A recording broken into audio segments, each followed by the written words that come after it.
Hi, I bring you greetings from Elliot's Empowering Encounter. Thank you for joining me on today. I'm so glad you stopped by. I really am. Welcome, welcome, welcome.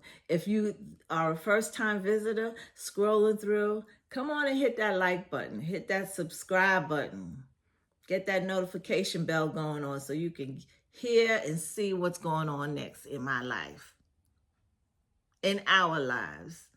Primarily in women's lives. Yes. I thank you for stopping by.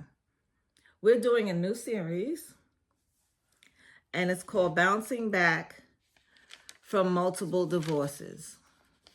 Bouncing back from another bad marriage is better. It's better because we can recover, and we're going to learn some tips on what we need to do to better ourselves and move on, move forward. We're not going back. We are not going back. We're not going to have no pity parties. We're not going to feel sorry for ourselves. We're going to pick ourselves up, shake the dust off, and keep it moving forward. And that's what it's all about. Now, we may have been in multiple marriages, and it ended up in multiple divorces. But it's not time to give in the towel. You're not throwing, we're not throwing in the towel. No, ma'am, we are not doing it. Have you blamed yourself for what happened in your failed marriage? But at least recognize the part you played in it, because you were there. You weren't married by yourself. So we have to take that into consideration as well. Now, look in the mirror. Look at what you did. Look what happened. Was it something that could have been avoided? Or were you totally blindsided? You didn't see this coming. Were you married for a short amount of time? What does that look like? Were you married for a long period of time? Years, months, weeks, hours, days? What does it look like? What did your marriage look like? Was this marriage number 1, 2, 3, 4, 10? How many times? It doesn't matter how many times. It matters that you get up from that bad marriage, even if it was a mutual agreement, and you're going to move forward. You hear me? You are my queen sister, and I'm here to support you, help you, and encourage you to move forward. Hey, we're not sitting here having no pity party. No. I'm not supporting that. But I will help you along the way. All right? I will help you. I can speak for myself. And trust me, that self-condemnation ain't no good thing. And that self-pity party is not a good thing.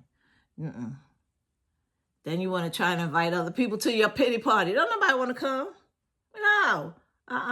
So, like if you want to grieve a bad marriage, a divorce. I'm not talking about being a widow, a widower, a widow where you have lost your spouse. I'm talking about whether you were in an abusive relationship or you were in a marriage that just you were there but he wasn't, or you were living as roommates. And at the time of this filming, as you see, I'm wearing pink and purple. Pink is actually for representing Breast Cancer Month, but the purple is also representing domestic violence awareness. A lot of us are in a relationship, in a marriage, and don't even know we were being abused. Let me say that for my queen sisters in the bag. Some of us are married, being abused, don't even know we're being abused. Just because he wasn't hitting on us.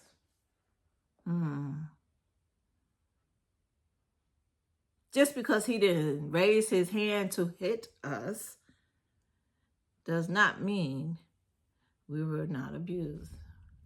There are plenty of ways that a husband abuses his wife. And let me tell you something. No, is a complete sentence. The word N-O, or no, is a complete sentence. So when I say no, I mean no. When you say no, he better believe you mean no. Don't go there. Don't try to control me. Because what you're trying to do is isolate me when you really think about it.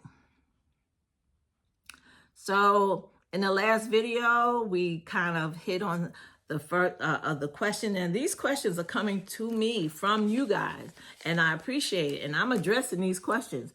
So last time we were talking about the values and the morals and the ethics that we carried as a child from our childhood and our upbringing into our relationships, whether we're 20 years old getting married, 50 years old getting married, 70 years old getting married, and then divorced. We discussed about how that plays an impact, plays a role in our relationships in the future. So today's question is, what values do you expect to have when dating? This is a very good question. What values do you expect or look for when you're dating?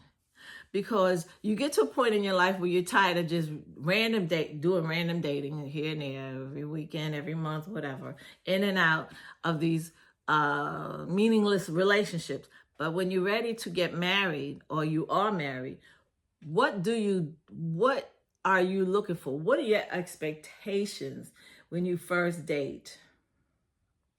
Now, I've learned over the years that it doesn't matter if you date somebody for a year, 3 months, 4 months, 4 years, 5 years, 10 years. You can have long engagements, but where's the commitment? When you're dating and and I'm talking about dating in the old-fashioned way, where you live in one area, he live in another, and y'all come together to go out to learn each other, to know about each other, get to know each other in different environments. Take him to the class reunion, take him to the family reunion, take her to the ball game, take her wherever you're going. You are dating that person's representative. I'm gonna let that marinate for a second now. When you are dating and he comes to your house to pick you up,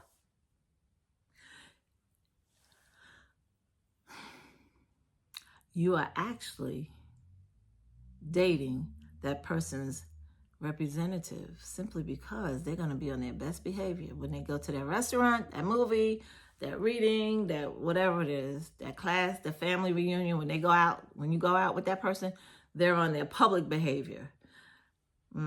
So it doesn't matter if you date them 5 months, 5 years. You're only dating their representative because they're in that environment that's going to teach them, where they're going to show their manners. If you agree with me, you can send me some little hearts, some thumbs up. Think about it. I just want you to think about it. I just want you to think and be aware of what's happening.